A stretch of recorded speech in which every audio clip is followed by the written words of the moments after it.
De nouvelles frappes israéliennes la nuit dernière sur la ville de Gaza. Elles ont fait 11 morts. Les quartiers de Zaytoun, Chejaya et Toufa ont été visés.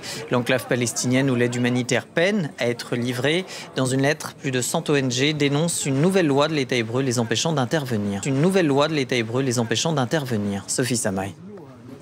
À l'intérieur de ces camions égyptiens, de la nourriture, des produits de première nécessité à destination des Gazaouis. Mais ils ne parviendront jamais à destination, refoulés à la frontière par l'armée israélienne. Je transporte du lait infantile, c'est la deuxième fois que j'y vais et que je reviens. On me dit par exemple que la palette n'a pas d'autocollant, qu'elle est inclinée ou qu'elle est ouverte par le haut. Refus de cargaison pour des questions d'emballage ou de documents, contrôle renforcé ou encore horaires restreints aux postes frontières israéliens. Les obstacles se multiplient pour les ONG depuis l'entrée en vigueur mi-juillet d'une obligation de dédouanement pour les cargaisons humanitaires arrivant d'Égypte.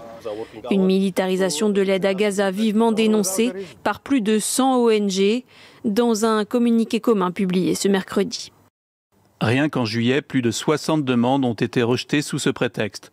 Cette obstruction a laissé des millions de dollars de nourriture, de médicaments, d'eau et d'articles d'abri bloqués dans des entrepôts en Jordanie et en Égypte, tandis que les Palestiniens meurent de faim. Les organisations alertent, ce sont des centaines de tonnes de nourriture qui seraient bloquées à quelques kilomètres de la frontière.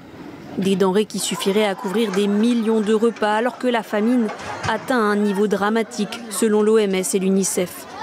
L'enregistrement des ONG pour entrer peut, selon elles, leur être refusé pour des raisons vagues et politisées, ce que nient les autorités israéliennes.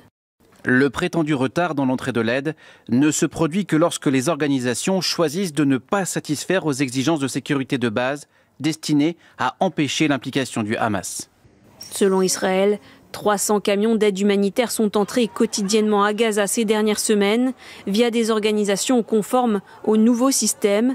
L'ONU, elle, estime qu'il en faudrait au moins 2 fois plus pour subvenir aux besoins immenses de la population à Gaza.